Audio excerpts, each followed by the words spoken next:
number 3. Item 3, opening a meeting to electors or taxpayers who wish to be heard on any subject within the jurisdiction of the Board of Directors. Thank you. Mr. McNamara, are you on?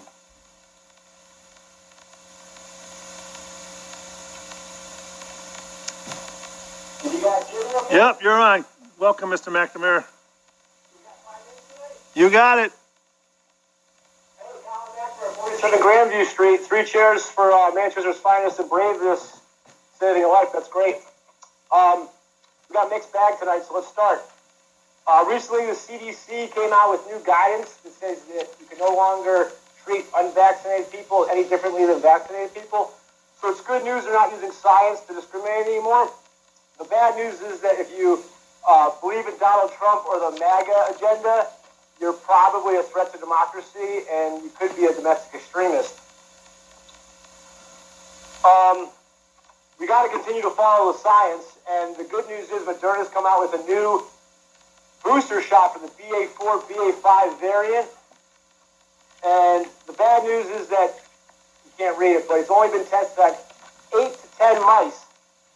And the CDC has this study posted on their website that says that on page 21, only 8 to 10 mice have been tested with this booster, so buyer beware.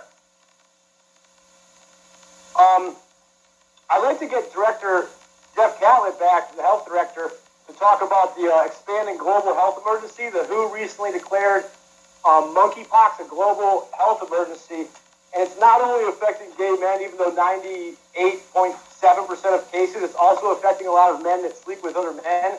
Go figure. So if Director Catlett would come back and tell us who should we be afraid of and what we should do in this unmitigated circumstance, that would be great. I'm looking forward to it. Speaking of gay folks, the town recently funded a drag queen show at Workspace to the tune of like $450, $500. And in the spirit of equity, I'm petitioning the board of directors to allocate $500 that we could put on a heterosexual burlesque show for the residents in town that may not be part of the LGBT community.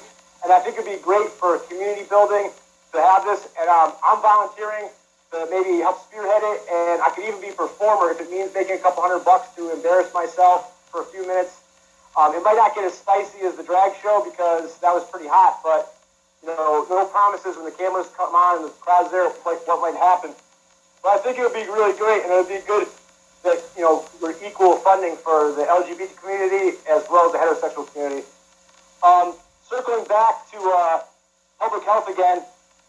2 studies recently came out. This one's from Johns Hopkins, and it says that the COVID lockdowns only had a 0.2% reduction in deaths. And there's also a study coming out of Fargo and East Fargo school districts where one school masked their children and the other school didn't. There was no distinguishable difference between transmission rates among children for COVID. It just goes to show you that the government's response to COVID has been ham-fisted at best, and they've actually done more harm than good. So maybe you'd like to create a proposal that would say the government's response to COVID is the real public health crisis, and that we should be on our guard when the next thing comes down the line.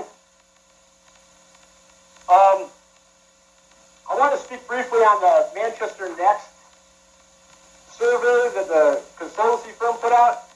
Now, they came and talked about reimagining development in town, and they focused on a few different areas: downtown, Spencer Street, Buckland Hills, Depot Square, and Midtown. And if you went and saw the demonstration, they showed these different development plans on these neighborhoods that showed mixed use and sustainable development. But every single one of their plans was on top of existing neighborhoods. So unless the town is intending to eminent domain those people out of their houses, I don't know why we spent $240,000 to ask these people what we should do with the town. It's ridiculous. It's a waste of money. I proposed a gun buyback program to send the guns in Manchester that are on the streets back to our allies in Ukraine to help kill Russians. It was laughed off, but who isn't laughing is the city of Miami, who's got a Guns for Ukraine buyback program where they're sending all the guns they collect to Ukraine. So it's not that crazy idea. I think we should really think about it. There's already like 2 or 3 shootings since I mentioned this, so that would help alleviate this crisis we have with these guns.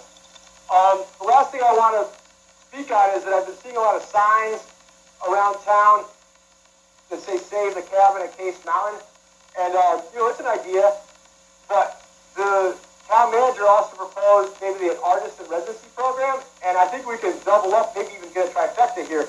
We have an artist and residency program. We put the artist in the case cabin in charge of renovations, and they can work to renovate the cabin while they live there, and it saves it for historical use. That's a trifecta, and that's my comment to open it up. Thanks for having me.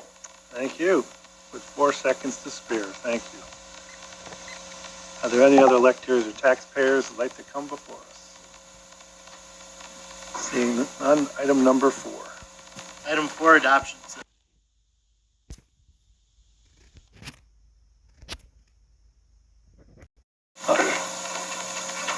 Hey. I'm sorry, is that Mr. McNamara? Yeah, Mr. McNamara here, just hanging out in the van, in the driveway. The kids are inside going to bed. Could you just give us Could you, Mr. McNamara, before I CDI? start, your address again, please, for the record? 47 Grandview Street. Thank you. Go ahead. Could you just give us an explanation for the acronym CDI for item number 7, the CDI software and hardware for the human trafficking recovery unit? Center. I believe it's What Center for Digital I Investigations. believe item 2 shows you, at the beginning of item 2, it's spelled, it's out, the whole word's there. See, item 2? Center for It's the Center for Digital Investigations, although I would caution against opening up to feedback during what's supposed to be a public hearing. Well, I'm already on the line. I hope the 125 grand goes to aid in the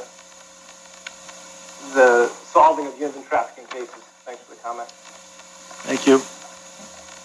Any other public board members? Thank you. Item 8C. 8C, approval of an ordinance whereby the town of Manchester purchases 705 Kenny Street from the Metropolitan District for the purchase price of $216,000. A copy of the ordinance can be viewed in the town clerk's office during normal business hours. Any electors or taxpayers want to comment on item 8C? Mr. McNamara, I believe you're waving again. I'd just like to start off saying that I agree with you when you said that everything in life is better when you build better relationships.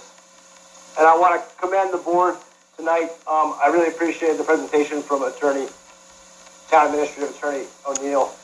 And, Mr. I McNamara, just- concentrate on this one item, please. Mr. McNamara, you have to talk about item 8C, please.